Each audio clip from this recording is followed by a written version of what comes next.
Assalamualaikum warahmatullahi wabarakatuh.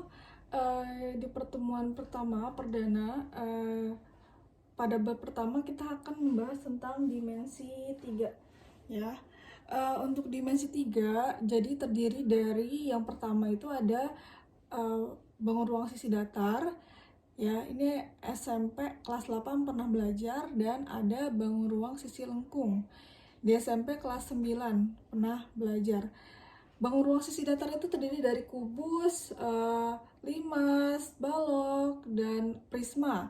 Sedangkan untuk bangun ruang sisi lengkung terdiri dari bola, kerucut, dan satu lagi tabung.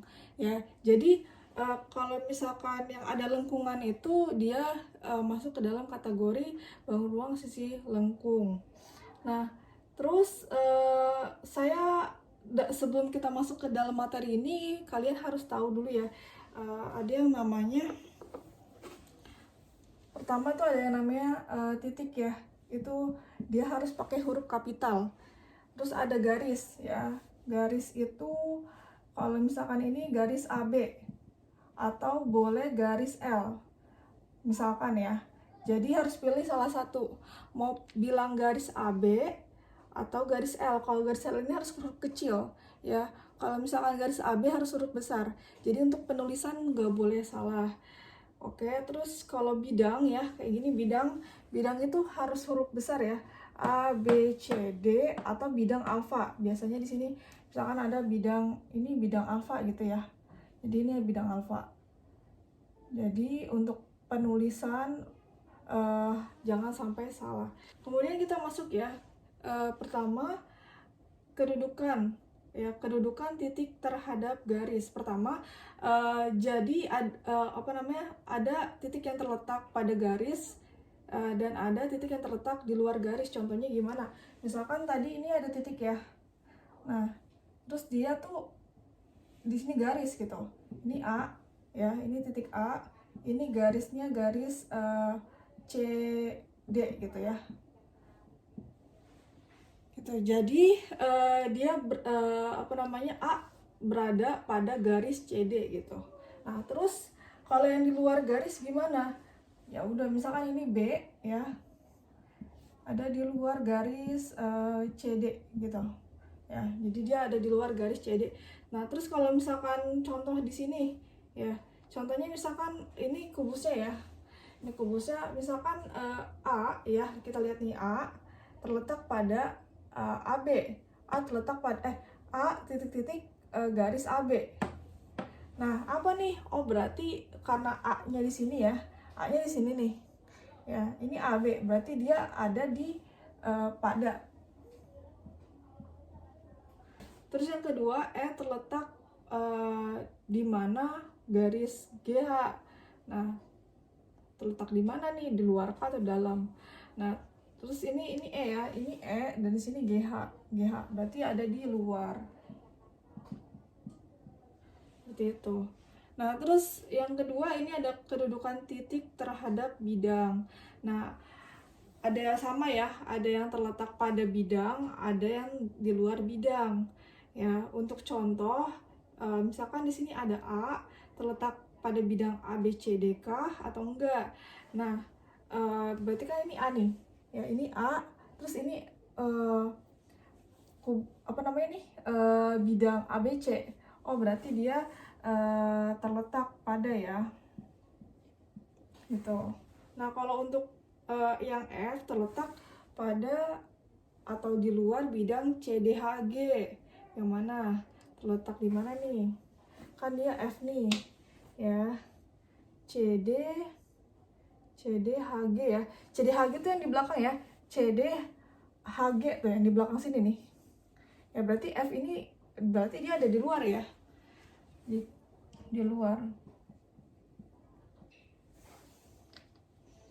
Nah, kita lanjut ke kedudukan garis terhadap garis.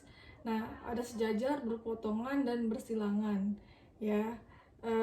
Di mana yang namanya sejajar ya, jadi ada dua buah garis yang yang tidak pernah yang memanjang tapi tidak pernah berpotongan gitu. Nah, Terus di sini ada garis yang berpotongan ya, jadi ada dia ada titik potong ya gitu.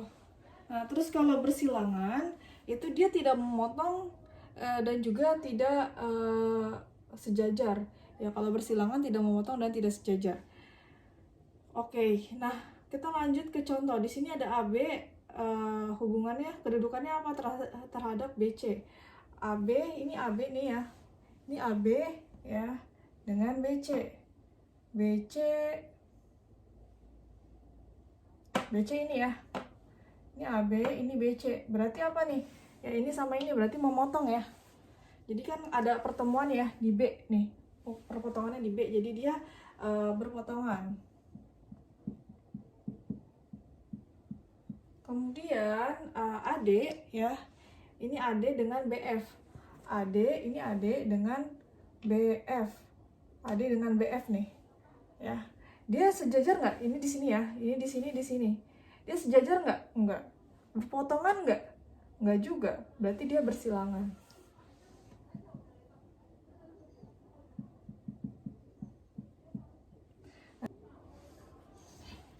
Nah terus untuk BC ya, BC dengan AD nih. Ini BC, ini AD. Oh berarti dia sejajar ya.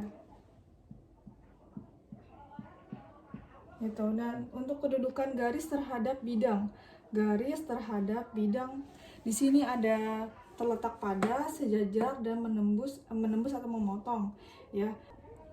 Ya jadi di sini ada garis AB ya, garis AB pada bidang ABCD. Ini kan AB nih ya.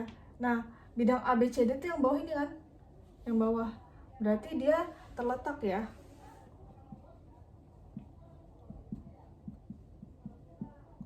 Terletak pada. Kemudian ya bidang garis BC dengan CDHG. Ini BC nih dengan CDHG. CDHG. Oh ini ya. Ini sama yang di belakang sini ya. CDHG. Oh dia berarti menembus ya atau memotong. Ya karena dia kalau diperpanjang ya, kalau dia diperpanjang dia menembus sana gitu ya. Terus ada BC dengan EFGH. Oh ya ini BC ya, ini BC terus ini EFGH ya. Nah berarti dia sejajar ya. Kenapa sejajar ya? Ya dia tidak berpotongan terus tidak terletak pada, ya udah berarti sejajar ya. Dia di sini nih ya kan, bidangnya di atas sini ya, dan ada yang sejajar juga BC ya sama unsur dari EFGH kan ada ya gitu. Kemudian yang terakhir ada kedudukan bidang terhadap bidang, di mana di sini ada sejajar dan berpotongan. Nah untuk contoh di sini bidang AB ABCD dengan bidang EFGH. ABCD ini yang bawah nih ya, ABCD dengan EFGH. EFGH itu yang depan ya. Jadi berarti di gini nih gitu. Nah di sini itu perpotongannya ya. Ini depannya ya, ini bawahnya nih ABCD. Berarti berpotongan di AB kan. Berarti ini berpotongan. Kemudian ada bidang ABCD dengan EFGH. Ini ABCD. EFGH tuh yang ABCD di bawah sini, EFGH tuh yang di atas. Ya, ini di bawah, ini di atas, berarti dia sejajar. Ya, seperti itu ya.